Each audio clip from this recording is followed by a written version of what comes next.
তাহলে কোন বংশ পড়াচ্ছিল বল? রাজ বংশ। রাজ বংশ পড়াচ্ছিল। লাস্ট কত পর্যন্ত পড়েছি? ইলতুৎমিশ পর্যন্ত। ইলতুৎমিশ পর্যন্ত পড়েছি।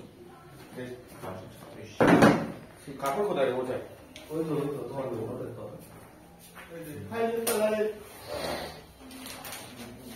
দেখ, তাহলে আমাদের ইলতুৎমিশ পর্যন্ত পড়া হয়ে গেছে, তাই তো? তাহলে প্রথম মুসলিম আক্রমণ করেছে কে?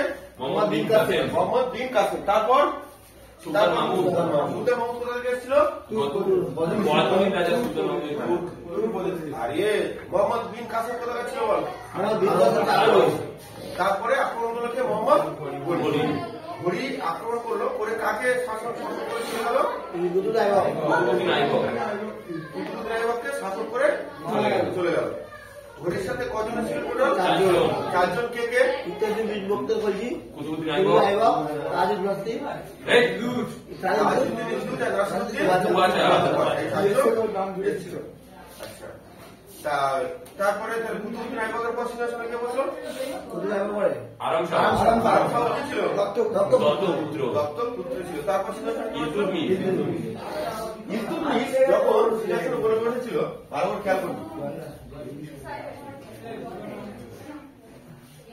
দেখ, ইলতুৎমিশ যখন সিংহাসনে বসেছিল, ও বেঁচে থাকতে থাকতেই, ও যখন বেঁচে ছিল, বেঁচে থাকতে থাকতেই ওর মেয়ে রাজিয়াকে সিংহাসন দিয়ে গেছে। হয়ে গেল? তাহলে ইলতুৎমিশ যখন সিংহাসনে বসেছিল, ও যখন বেঁচে ছিল, বেঁচে থাকতে থাকতেই ও ঠিক করে গেছিল কি ওর মেয়ে রাজিয়া পরবর্তী শাসক হবে, তাই তো? ওর মেয়ে রাজিয়া পরবর্তী শাসক হবে। মাথায় ঢুকেছে না?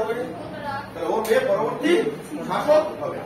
কিন্তু যে 40 চক্রের মধ্যে যে আমির ওমারা গুলো ছিল, যে সমস্ত মহান মহান ব্যক্তিগুলো ছিল, তারা এই প্রপোজালটাকে মেনে নেয় যে একটা মেয়ে শাসন করবে।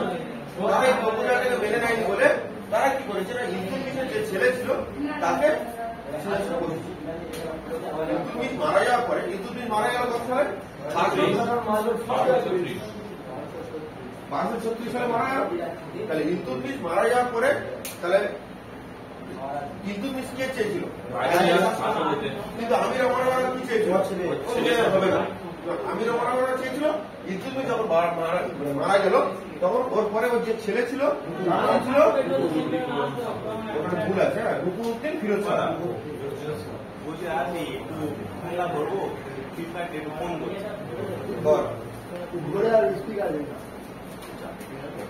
তাহলে সিংহাসনে বসলো কে? তাহলে সিংহাসনে বসলো কে? তারপর রুকুনুদ্দিন ফিরোজ শাহ।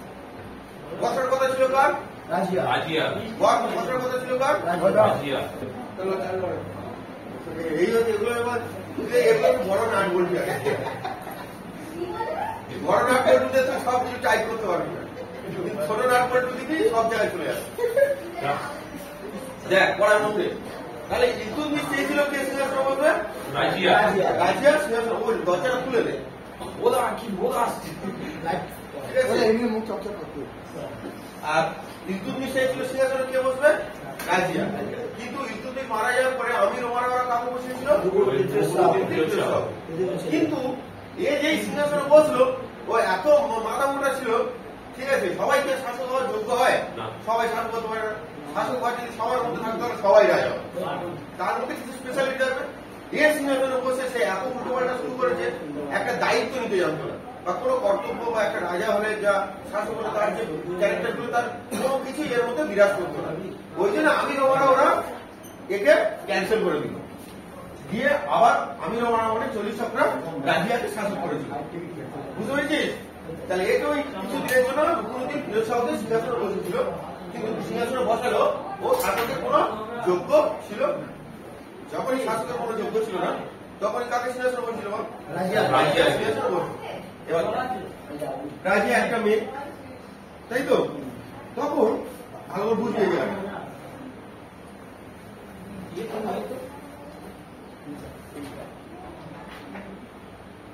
আমি বেশি কিছু করছি না, ঠিক আছে? দেখ, তাহলে সিংহাসনে কে বসলো? রাজিয়া। এ মারা গেল কত সালে? 1236। এ সিংহাসনে বসলো কত সালে? 1236। হ্যাঁ, পর একদম। যে বছর মারা গেল সে বছর, সেই বছরই ওকে বাদ দিয়েছে, কারণ ও কি কোনো কোয়ালিটি ছিল না ওর মধ্যে শাসক হওয়ার। রাজিয়ার শাসক হলো কে? রাজিয়া। রাজিয়া। কত সালে? 536 বোঝা গেল? 536 সালে। এবার দেখ রাজিয়া কোথাকার শাসক ছিল তখন? এরা কি আছে? দিল্লি। দিল্লি ক্যাপিটাল প্রথম কে করেছিল? কুতুবউদ্দিন আইবক। বলে দিয়েছি কুতুবউদ্দিন আইবক। হ্যাঁ না ও তো ইয়েতে ছিল যেই বললাম রাজে তো তাহলে দিল্লি কার রাজধানী ছিল? দিল্লি ক্যাপিটাল কার ছিল? ইলতুৎমিশের। ভালো করে দেখ তাহলে দিল্লির শাসক কে ছিল তখন? রাজিয়া। হ্যাঁ কি না? দিল্লির শাসক কে ছিল? রাজিয়া। এবার দেখবি তখনকার একটা সিস্টেম ছিল যেমন এখনো আছে। প্রধানমন্ত্রী কোথায় বসে? দিল্লিতে বসে। আমাদের প্রত্যেকটা এলাকায় কি আছে? তারপরে ছোট ছোট এলাকা, এরকম ছোট ছোট এলাকা দেখার জন্য অ্যাডমিনিস্ট্রেটিভ পার্ট থাকতো। কি থাকতো? Administrative part. ঠিক তেমন রাজিয়া যখন দিল্লিতে বসেছিল তখন এইখানে একটা জায়গার নাম ছিল তগর হিল। কি জায়গার নাম বল? তগর হিল। কি জায়গা ছিল? তগর হিল। রাজিয়া যখন শাসক হয়নি তখন সময় ছোট ছিল, যখন ঘুরতে ঘুরতে যেত রাজিয়া একজন সঙ্গে প্রেম করত। ঠিক আছে, রাজিয়ার একটা প্রেমিক ছিল, সে রাজিয়াকে খুব ভালোবাসত। তো রাজিয়ার প্রেমিকের নাম কি ছিল? ইয়াকুত খান।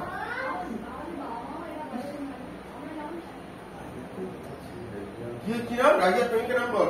ইয়াকুত খান। রাজিয়া যখন শাসক হয়নি তার ইয়ে কে ছিল? প্রেম করতো কার সাথে? ইয়াকুত খান সাথে প্রেম করতো, ঘুরতে যেত, ঝর্ণায় যেত, তখন তো সবকিছু অ্যাভেলেবেল, কোনো ব্যাপার নয়। কিন্তু যে রাজিয়া শাসক হয়ে গেল তখন ইয়াকুত খানের সাথে সম্পর্ক ছিল, দুজনে কথা বলতো, দেখা হতো, সবকিছু হতো। কিন্তু একটা সাধারণ মানুষ থেকে যখন একটা শাসক হয়ে গেল তারপরে ওর কোয়ালিটি বাড়ছে। ঠিক আছে, আর মেয়েদের মন স্বাভাবিক বুঝিস। ঠিক আছে, এবারে কি হয়েছে? রাজিয়া যখন এখানকার শাসক ছিল তখন এই তগর হিন্দের শাসকটির নাম ছিল মালিক আলতুনিয়া। কি নাম বললাম? মালিক আলতুনিয়া। পড়া যদি এখন না বুঝতে পারিস কি নাম ছিল বল? মালিক আলতুনিয়া। এই রাজিয়া কোথায় বসেছে? দিল্লি। ছোট ছোট ও চারগুলো আছে। তেমন এই রাজিয়ার আন্ডারে এই জায়গাটা একটা জায়গার নাম ছিল তগর হিল। সেখানকার শাসকের নাম কি? মালিক আলতুনিয়া। মালিক আলতুনিয়া কি করেছে? কোন রকম ভাবে মেনে নাই যে আমি একটা মেয়ে শাসকের আন্ডারে থাকি। ওটা তোর আন্ডারে আছে, ভালো কথা। আমি মেয়ে শাসকের আন্ডারে থাকি, সেটা কিছু নেই। মালিক আলতুনিয়া মেনে নেয়। সঙ্গে সঙ্গে কি হয়েছে? মালিক আলতুনিয়া মেনে না নেওয়ার জন্য রাজিয়া ঘটনা শুনে রাজিয়া বলে ওর বিরুদ্ধে যুদ্ধ করল।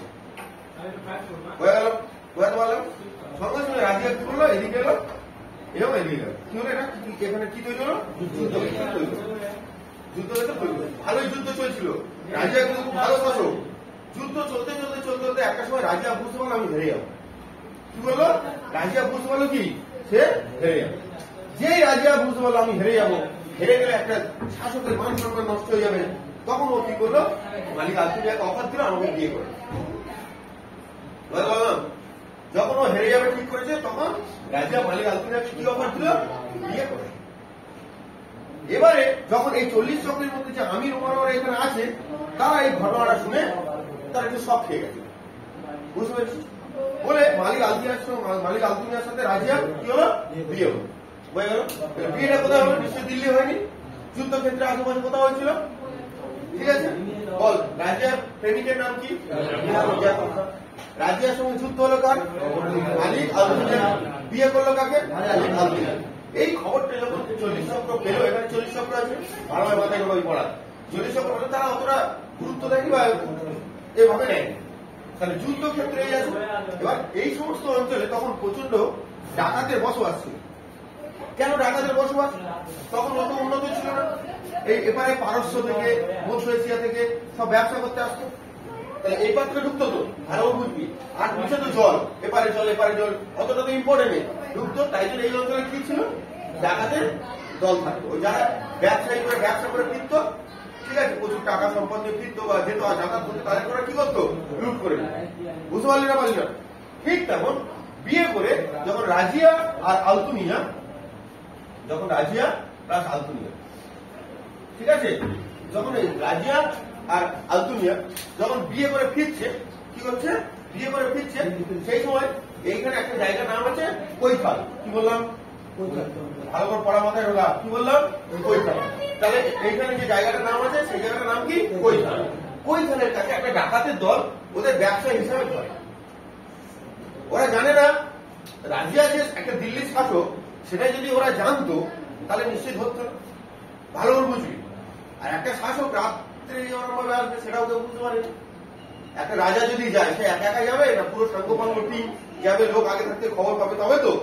ও এবার বিয়ে করে ফিরছে, ডাকাতের দল বুঝতে পারে না, ওদেরকে লুট করে মেরে দিচ্ছে। ঠিক আছে, কত সালে? 1240 সালে। বল, ওরা বুঝতে পেরেছিস? 1240 সালে। 1240 সালে কোথায় মারা যায়? ওই মেরে দিয়েছিল ডাকাতের দল। ওদেরকে ব্যবসায়ী ভেবেছিল, বুঝতে পেরেছিস? যদি রাজা হতো কোনোদিন মানে ওই যে মানে আলতুনিয়া বা সুলতান রাজিয়া, যদি এরা ডাকাতরা জানতো যে ওরা আসছে, কোনোদিন মানত না, পালিয়ে বিয়ে করছিল। উল্টে ওদেরকে খুশি হয়ে টাকা দিত। তাই তো রাজার কাজই তো তাই, উল্টে ওদের খুশি হয়ে টাকা দিত, যার করে মেরে দিয়েছিল। পরে জানতে মুখ টুক খুলে বা মারার পরে দেখে বুঝতে পেরেছিস না? বুঝতে পারিস? ওরা বল, ইলতুৎমিশের পর সিংহাসনে কে বসলো? বল, ওরা বল, জোরে বলে বল। ফিরোজ শাহ। ইলতুৎমিশ চেয়েছিল সিংহাসনে বসুন? ইলতুৎমিশ কি চেয়েছিল? রাজিয়া চেয়েছিল। তা ঠিক আছে, তাহলে বসলো হুকুমুদ্দিন ফিরোজ শাহ। ওই বছর ওকে ক্যান্সেল করে দিল। ও ততটা লোন ছিল আর কি, মাথা মোটা কি ছিল। আর তারপরে সিংহাসনে কে বসলো? রাজিয়া। সিংহাসনে কে বসলো? রাজিয়ার মধ্যে একটা শাসক হওয়ার সমস্ত গুণ ছিল না? ছিল, সব ছিল। ঠিক আছে, রাজিয়ার প্রেমিকের নাম কি ছিল? ইয়াকুব খান। রাজিয়া বিয়ে করলো কাকে? মালিক আলতুনিয়া কোথাকার শাসক ছিল? শাসক ছিল। বিয়ে করার পরে দুজনে যখন ফিরছিল, কোথায় মারা যায়? কৈথানটা কোথায় বলতো? বর্তমান রাজস্থান বা হরিয়ানা কাছে। ঠিক আছে, রাজস্থান হরিয়ানা কাছে। ঠিক আছে, তাহলে কৈথানেও রাজস্থানে মারা যায়। কত সালে মারা যায়? 1240 সালে মারা যায়। ওকে কি ইচ্ছে করে মেরেছিল? না, ইচ্ছে করে মারা যায়। ঠিক আছে, এই রাজিয়ার এত গুণ ছিল, রাজিয়ার গুণ দেখে ঐতিহাসিক এলফিনস্টোন বলেছে। কি জানিস? এলফিনস্টোন রাজিয়ার গুণ দেখে ঐতিহাসিক এলফিনস্টোন বলেছে যে রাজিয়া যদি ছেলে হতো তাহলে ভারতের মহান শাসকদের মধ্যে একজন হতো। কি বলছি বুঝতে পারছি না? পারিস? ঐতিহাসিক এলফিনস্টোন বলেছে রাজিয়া যদি মেয়ে নামের ছেলে হতো তাহলে ভারতের কিছু মহান শাসকদের মধ্যে হতো। যেমন ভারতের মহান শাসক কে কে? বল, চন্দ্রগুপ্ত মৌর্য, সমুদ্রগুপ্ত, অশোক, এরা তো মহান শাসক। সবার নাম কি আমরা পড়ি? আলাউদ্দিন খলজি, আকবর, বাবর, এরাই তো পড়ি আমরা, হ্যাঁ কিনা?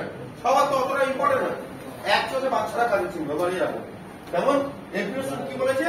রাজিয়া যদি মেয়ে নামে ছেলে হতো তাহলে ও মহান শাসকদের মধ্যে একজন। ঐতিহাসিক মিনহাজ বলেছে ভাগ্য, ঐতিহাসিক কার নাম বল? মিনহাজ। ঐতিহাসিক মিনহাজ বলেছে ভাগ্য রাজিয়াকে ছেলে করেনি। কি বলেছে? ভাগ্য রাজিয়াকে ছেলে করেনি। নইলে একটা পুরুষ রাজার মধ্যে যা যা গুণ সবই রাজার মধ্যে আছে। বুঝতে পারছি? এগুলো পরীক্ষা আছে। ভাগ্য রাজিয়াকে কি করেনি? ছেলে করেনি। কিন্তু একটা শাসকের যা যা গুণ সবগুলো ওর মধ্যে কি হয়েছে? বল, রাজিয়া তোমার কোনো ডাউট? এবার রাজিয়া মারা গেল, ইমিডিয়েট মারা গেল। ভালো করে বল, এদিকে দেখ।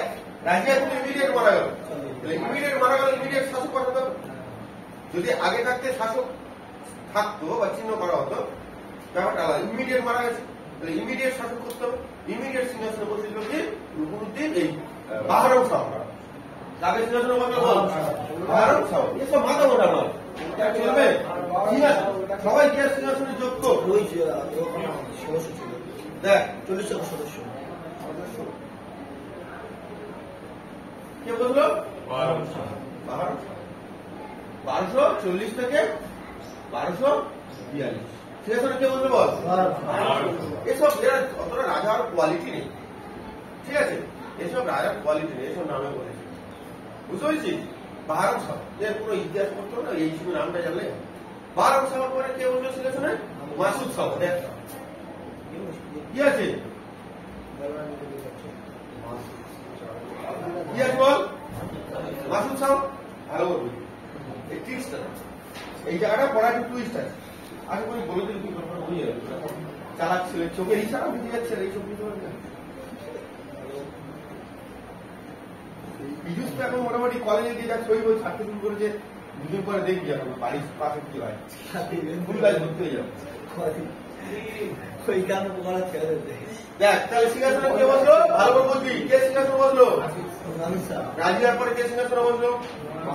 বারো সাহু। তারপরে কে সিংহাসনে বসলো? মাহমুদ শাহ। এরপরে সিংহাসনে বসেছে মাহমুদ শাহ। গল্পটা শোন, এবার টুইস্ট আছে। কি হচ্ছে? মাহমুদ। এরপরে সিংহাসনে কে বসেছে? এই জায়গাটা টুইস্ট হবে। এরপরে সিংহাসনে মাহমুদ শাহ। মাহমুদ শাহকে সিংহাসনে বসিয়েছিল কে? বলবন। কি বললাম? ওরা ওদিকে নোট দেখতে হবে না, নোটটা না থাকলে কি করতি? নোটটা আছে? দেখ মাহমুদ শাহকে সিংহাসনে বসেছিল কে? বলবন মাহমুদ শাহকে বলেছিল আমি তোমাকে রাজা করবো, আমি তোমাকে কি করবো? রাজা করবো, কিন্তু 40 চক্রের হেড করতে হবে। 40 চক্র কি করছে? 40 জন দামি ব্যক্তিদের নিয়ে একটা সংগঠন। এই যেমন তোরা বসে আছে, তোরা একটা দামি ব্যক্তি, তোদের কাছে যদি কোনো উপদেশ চাই তো সে নিকাজ, সে কাজ আমি সাকসেস হবে। ও বাধা বিয়ে করে হলো, তাই না? একদম। এবার দেখ তাহলে বলবন কি বললো? মাহমুদ শাহকে কি বললো? আমি তোমাকে কি করবো? রাজা। রাজা করবো, আর বদলে আমাকে কি দিতে হবে? 40 চক্রের প্রধান পদটা আমার দিতে হবে। কে রাজা হতে চায় না? তখন তো অত পুলিশের আইন কানুন ব্যবস্থা নেই যে কাউকে মেরে দিলে তোমার 6 বছর ধরে জেল। রাজা হওয়া নিয়ে কথা, ইয়ে শোনো। তখন সংসদ কি করলো? বড় একে মেরে দিল। ইয়ে শোনো, মারার কারণটা বুঝতে পেরেছিস? মারার কারণটা বুঝতে পেরেছিস? তাহলে বড় রাজা করলো কাকে? কাকে মেরে দিয়ে? মাসুদ শাহকে মেরে দিয়ে। মাসুদ শাহ সিংহাসনে বসেছিল 1242 থেকে 44 না 46 দেখতো। একটা জিজ্ঞেস করবো, রাজিয়া তো মারা গেল, তারপরে এরা যারা সিংহাসনে বসছে এরা কি 40 চক্রের মধ্যে না? ওদের হ্যাঁ দামি 40 চক্র, ঠিক আছে। এরা আরে রাজ্যের বিয়ে হয়নি, বিয়ে তো মারা গেছে। দেখ তাহলে মাহমুদ শাহ সিংহাসনে বসলো, তাহলে বল রাজিয়ার পরে সিংহাসনে কে বসেছে? বারো সাহু। তারপরে মাসুদ শাহ। মাসুদ শাহকে কে মেরে দিল? মেরে দেওয়ার কারণ বুঝতে পেরেছিস? ওরা কাকে সিংহাসনে বসলো? মাহমুদ শাহকে সিংহাসনে বসলো। মাহমুদ শাহ খুব ভালো বড় মনের ব্যক্তি ছিল, অনেক উদারনৈতিক চিন্তা ভাবনা ছিল। রাজা হতে পারে, এই সে রাজা হতে পারে। মাহমুদ শাহ খুব কম হিসাব করে চলত। কি করতে চলতো? হিসাব করে চলত, খুব হিসাব করে চলত। আর যে প্রচুর খরচা করতে হবে, টাকা নষ্ট করতে হবে, এরা মানসিকতা ছিল না। উল্টো পাল্টা খাতে কি করতো? টাকা নষ্ট করতো, অথচ উনি ইনকাম করতো। কি ইনকাম করতো না? মাহমুদ শাহ নিজে হাতে কোরআন লিখত। কি লিখত? নিজে হাতে কি লিখত? কোরআন লিখে সেই কোরআন সোর করত। কি করতো? বিক্রি করত। পড়া কথাই হচ্ছে। তাহলে কি হচ্ছে? মাহমুদ শাহ নিজে হাতে কি লিখত? কোরআন করে সেই কোরআন বিক্রি করে ইনকাম করত। তাহলে বিক্রি করে ইনকাম ইনকাম করত। এই জন্য মাহমুদ শাহকে বলা হয় দরবেশ কিং। দরবেশ কিংবা রাজা।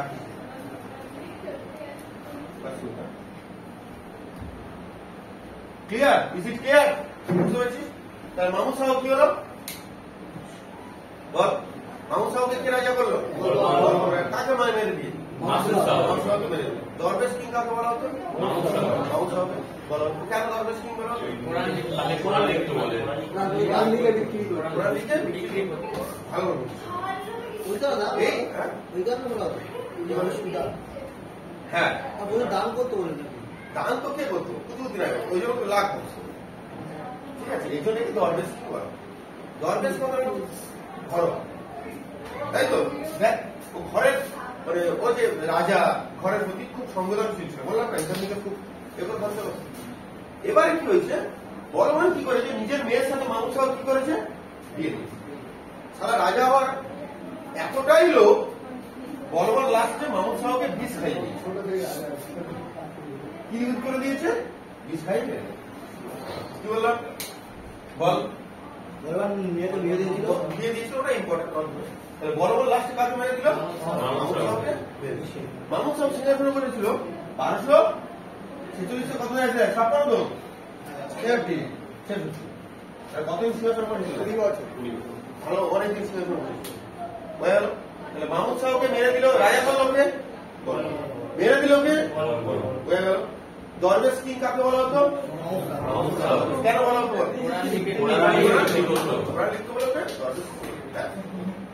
এই যে বলবান কোথা থেকে? ও তো 40 চক্রের পদ খাওয়ার জন্য মেরেছে। তাহলে 40 চক্রের ছিল কি? 40 সদস্য ছিল। বলছি না 40 চক্রের প্রধান পদ পাওয়ার জন্য ও এলো কোথা থেকে? বুঝতে পারছেন? দাস ছিল সেটা আলাদা ব্যাপার, কিন্তু আসবে তো কোথাও বলবান এসেছিল ইরান থেকে। তোরা বুঝতে পারছিস তো এবার পড়ানো হচ্ছে? জানিস তো?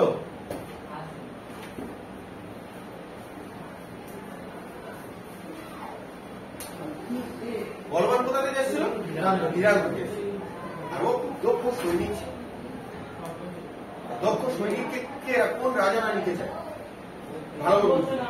তাহলে মাহমুদ শাহ নিশ্চয়ই বলবানের কিছু ভূমিকা তো বলেছিল যে আমি হ্যাঁ আগে আর ঘন্টায় কত দক্ষ সৈনিক একদম হেভি।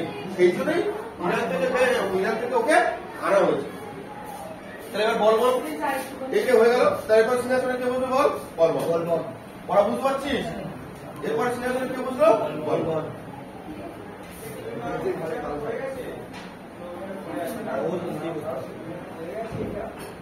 এরপর সিংহাসনে কে বুঝলো?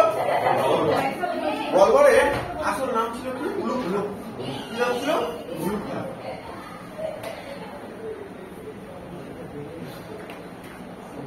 বলবনের আসল নাম কি ছিল বল? উলুক। বলবনের আসল নাম কি ছিল? বলবন সিংহাসনে কত সংখ্যা ছিল? 87 থেকে কত আছে দেখতো? 87 তো? ঠিক আছে চল।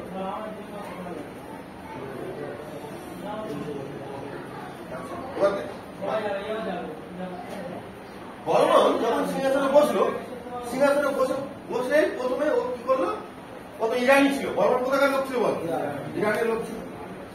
বলবন প্রথমে সিংহাসনে বসে 40 চক্রকে ভেঙে দিল। কি হলো? 40 চক্র যেটা ছিল 40 জন লোকেদের নিয়ে সেই টোটাল সিস্টেমটাকে কি করলো? তুলে দিল। কি বললাম বুঝাতে পারলাম? কারণ ও এবার চাইছে যা আমি একা নয়, আমি যা সিদ্ধান্ত নেবো সেটাই এক। 40 চক্রের তার ক্ষমতা ভেঙে দিল কে? বল। 40 চক্র চালু করেছিল কে? কে চালু করেছিল? ভেঙে দিল কে? বল। বুঝতে পারছি? বলবানের আসল নাম কি ছিল? কোথা থেকে হয়েছিল? ইরান থেকে যখন ওর এনেছে ও কিছু ইরানীয় পদ্ধতি চালু করবে, হ্যাঁ কিনা? ইরানীয় পদ্ধতি চালু করবে তো? ইয়ে শোনো, আমি যদি ভারত থেকে কোনো দেশে যাই, আমার যা খাবার দাবার যা কৌশল আমি তাই শুরু করবো দোকানে গিয়ে, ভারতীয় কৌশলী। তেমন ও যখন ইরান থেকে এসছে তাহলে ইরানীয় পদ্ধতি চালু করবে তো? ইরানীয় পদ্ধতি অনুসারে ও প্রথমে নিজেকে বললো কি? জিল ইল্লাহি। জিল ইল্লাহি। আরে কি বললো? নায়েবি খুদাই। তাই তো? কি বললো? ইরানীয় কি বললো? ও নিজেকে কি বললো? ইরানীয় থিওরি নিয়ে ও নিজেকে বললো কি? জিল ইল্লাহি। জিল ইল্লাহি কথা অর্থ হচ্ছে ভগবানের ছায়া। কি বল কথা? ভগবানের ছায়া। ও নিজেকে কি বললো? আমি ভগবানের ছায়া হিসাবে আমি রাজা হয়েছি, শাসক হয়েছি, শাসন করবো। বুঝতে পারছি? নায়েবি খুদাই মানে কি হচ্ছে বলতো? ভগবানের দূত বা প্রতিনিধি একই। ঠিক আছে? মনে কর আমাদের এ রাজা অনিমেষ রাজা, ও পাশে ওর মেয়ের বিয়ে। ঠিক আছে? অনিমেষের মেয়ের বিয়ে, ও রাজা। এবার পাশের যে রাজা, পাশের প্রদেশের যে রাজা, তাকে কি বিয়েতে ইনভাইট করতে হবে? তা ও যাবে না, ও দুধ যাবে। দুধ যাবে, তা ওই রকম দুধ। তাহলে জিল ইল্লাহি কথার অর্থ কি বল? ভগবানের ছায়া। আর নায়েবি খুদাই কথার অর্থ হচ্ছে ভগবানের দূত। বুঝতে পারলি? এই দুটো কি করলো? চালু করলো। সঙ্গে ও দুটো সিস্টেম চালু করলো। কি কি দুটো সিস্টেম মধ্যে? একটা হচ্ছে কি? পাইবাস আর সিস্টার। আমি অনেক জায়গায় দেখেছি এই দুটোই অনেকে অনেক হাসিঠাট্টা করে। তাই আচ্ছা, আমরা যখন বাবা মার প্রণাম করি, পায়ে হাতে প্রণাম করি। ঠাকুর মশাইকে আমরা প্রণাম করি, পা প্লাস মাথা থাকে, হ্যাঁ কিনা? ঠাকুর মশাইকে আমরা যখন গিয়ে প্রণাম করি, পা প্লাস মাথা থাকে তো। কিন্তু ঘরে যখন বাবা মার কাছে প্রণাম করে শুধু দুটো পায়ে হাত দিয়ে প্রণাম করেছে। তাহলে এটা আমাদের কালচার। ঠাকুর মশাই তার সামনে এরকম প্রণাম করতে আমাদের শিখিয়েছে। তেমনই পাইবাস কত অর্থ হচ্ছে রাজার পায়ে চুমু খাওয়া। তাহলে এটা খারাপ কিছু কি? একটা জায়গা তো পদ্ধতি, সে এসে ভারতে চালু করেছে। জিনিসটা বোঝাতে পারছি কি বলছি? পাইবাস। আর সিজদা কথার অর্থ কি? সিংহাসনের সামনে নিচু হওয়া। অনেক সিংহাসনের সামনে গিয়েছি জি আনা জানা করে কিসব বলে। যাই হোক, তাহলে পাইবাস মানে কি বল? পায়ে। আর তাহলে এই জিনিসটা খারাপ ভাবেন কিনা? এটা একটা কালচার। আর সিজদা কথার অর্থ কি? সিংহাসনের সামনে মাথা নিচু করা। তাহলে ইরানিয়ান থিওরি অনুযায়ী সে এইগুলো চালু করেছিল। বোঝা গেল না? এইগুলো চালু করেছিল। কি চালু করেছিল বল? সিজদা ও পাইবাস পদ্ধতি কে চালু করেছিল? বলবন। আচ্ছা, নাইবে খুদাই বলবন 40 চক্র ভেঙে দিল কে? বলবন ভেঙে দিল। বলবন কি করেছে না, ইরানি থিওরি অনুযায়ী নদীর ব্যাপী উৎসব নরাজ উৎসব চালু করেছিল। কি উৎসব? নরাজ উৎসব, মানে নদীন ধরে অনুষ্ঠান হবে, সেটা চালু করেছিল। নরাজ উৎসব কে চালু করেছিল বল? নওরাজ উৎসব। নরাজ উৎসব চালু করেছিল। নরাজ উৎসব কে চালু করেছিল? নরাজ উৎসব বলবন চালু করেছিল। বড় মাথায় ঢুকছে। নরাজ উৎসব কে চালু করেছিল? বলবন। সেই সময় একটা দস্যু, মেওয়াটি দস্যু ভারত আক্রমণ করেছিল বা করেছিল। সেই দস্যু যেমন এর সময় কারা এসেছিল বল? ইলতুৎমিশের সময় কে এসেছিল? Genghis Khan. ঠিক তেমন মেওয়াটি দস্যুদের দমন করেছিল। কাদের দমন করেছিল বল? মেওয়াটি দস্যুদের ইনি দমন করেছিল। বোঝা গেল না? বুঝতে পারছিস না? মেওয়াটি দস্যুদের কে দমন করেছিল? বলবন দমন করেছিল। নরাজ উৎসব কে চালু করেছিল? বলবন চালু করেছিল। বলবন ভালো শাসক ছিল। ঠিক আছে, এবারে দেখ বলবন দুটো কিছু না, সিজদার চালু করেছিল, নরাজ উৎসব চালু করেছিল। হ্যাঁ, আরেকটা জিনিস দেখ, বলবন এই সময় যে কোনো ইমারত, মনে কর এটা একটা বিল্ডিং, ভালো বলছি, মনে কর এটা একটা ঘর, ঠিক আছে, মনে কর এটা একটা ঘর, বুঝতে পারলি? সে যে কোনো ঘর, এই যে ঘরের উপরে বা যে কোনো সমাজ এর উপরে যে কোনো এর উপরে প্রথম এই যে গম্বুজ টাইপ, একটা গম্বুজ হয় না, দেখেছিস তো? যে কোনো মুসলিম কনস্ট্রাকশনের উপর গম্বুজ টাইপ, ভারতের ইতিহাসে প্রথম এই কোন গম্বুজ টাইপ এটা শুরু করেছিল কে? বলবন। গম্বুজ টাইপ এটা কে শুরু করেছিল? গম্বুজ টাইপ শুরু করেছিল। এই সময় থেকেই তোর সিংহাসনে ছিল, সিংহাসনের সাথে ছিল যে মহান ব্যক্তিটা, এই সময় থেকেই থাকা শুরু করেছিল। বলবনের সময় থেকেই মামুদ সাহেব নরাজ উৎসব, এটা বলবন তো, তাই না? তা নরাজ উৎসব কে করেছিল? বলবন চালু করেছিল। এই সময় থেকেই, মানে এই বলবনের সময় থেকেই এক বিখ্যাত ব্যক্তি ছিল যে সিংহাসনে থাকতো, তার নাম কি? আমির খসরু। হয়ে গেল? তার নাম কি ছিল? আমির খসরু। হিন্দুস্তানের তোতাপাতি বলা হয় ভদ্রলোককে আমির খসরু। আমির খসরু সেতার, তবলা এগুলো কি করেছিল? আমির খসরু কি করেছিল? করেছিল। তাহলে সেতার তবলার জনককে? আমির খসরু। কাওয়ালি সঙ্গীতের জনককে? আমির খসরু। তাহলে কি? কাওয়ালির জনককে? আমির খসরু। বুঝতে পারছিস? তাহলে বলবনের সময়, বলবনের আসল নাম কি ছিল বল? ইরানি থিওরি 40 চক্র ভেঙে দিল। ইরানি থিওরি অনুযায়ী ঝিলিল্লাহি নায়েবি খুদাই করলো, পাইবাস ও সিজদা প্রথা চালু করলো, নওরাজ উৎসব চালু করেছিল, মেওয়াটি দস্যুদের দমন করেছিল, আর কি করলো? গম্বুজ চালু করেছিল। এই সময় যে মহান ব্যক্তিরা ছিল তার নাম কি ছিল? আমির খসরু এমন একজন ছিল, 7টা রাজার পিরিয়ড উনি ছিল। 7টা রাজার পিরিয়ড উনি ছিল। ঠিক আছে, উত্তরপ্রদেশের কোন জায়গাটা? উত্তরপ্রদেশের বাড়ি। ঠিক আছে, ঠিক আছে। দেখ এবার হচ্ছে হ্যাঁ, দিওয়ানি আর্চ বারিক ই মুমালি। দিওয়ানি আর্চ মানে সৈন্যবাহিনী, ভালো বুঝুন। দিওয়ানি আর্চ চালু করেছিল কে? বলবন। দিওয়ানি আর্চ, হ্যাঁ, দিওয়ানি আর্চ মানে কি? সৈন্য, মানে এবার কি রাজা রাজসভায় কারা থাকবে? সৈন্য থাকবে, ঠিক আছে। আর বারিক ই মুমালি, ওগুলো পারি পড়বি ভালো করে। কি বলবো? বারিক ই মুমালি মানে হচ্ছে গুপ্তচর।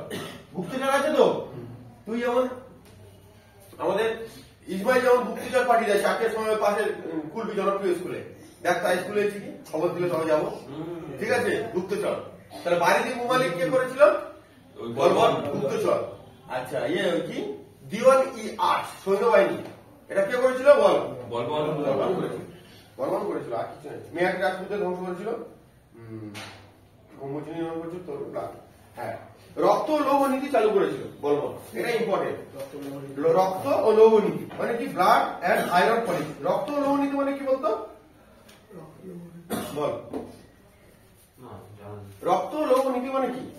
রক্ত ও লৌহ নীতির কথার অর্থ হচ্ছে যে তুমি যদি বা কেউ যদি আমার বিরুদ্ধে হয়ে কথা বলতে আসে, তাহলে তার রক্ত আমার লৌহ, মানে আমার তরবারি। বুঝতে পেরেছিস? তার রক্ত আমার লৌহ। এই যে ব্লাড এন্ড আয়রন পলিসি নিজের জন্য কে চালু করেছিল? থিওরি অফ কিংশিপ, রাজত্ব কেরাম। থিওরি অফ কিংশিপ,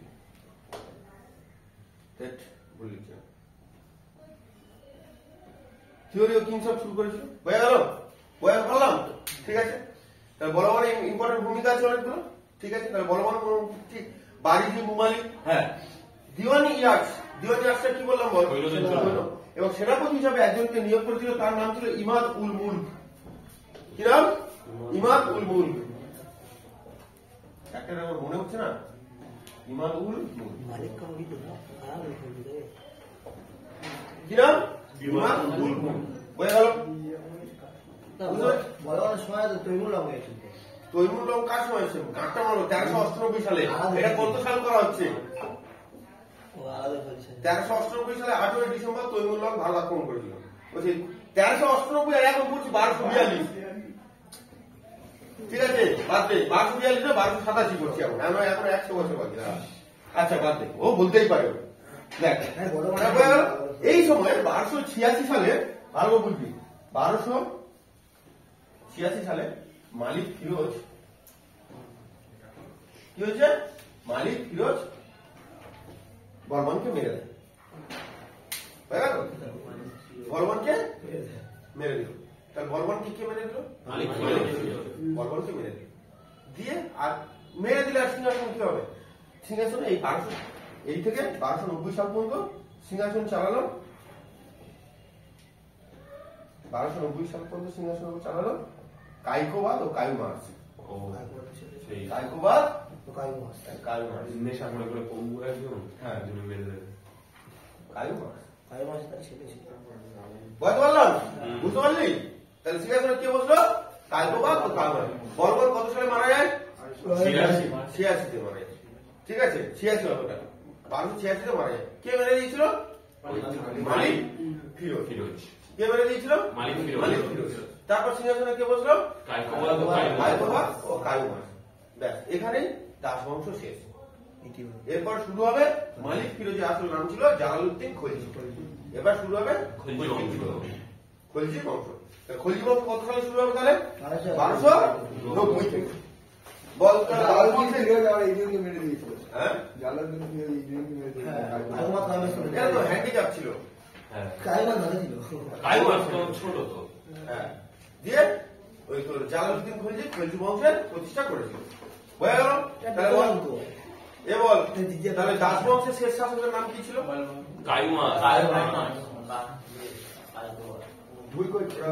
ঠিক আছে, কাইকোবাদ ও কায়ুমার্স। দাস বংশের শেষ শাসককে কাইকোবাদ ও কায়ুমার্স। স্টপ কর। কত মিনিট হয়েছে? 33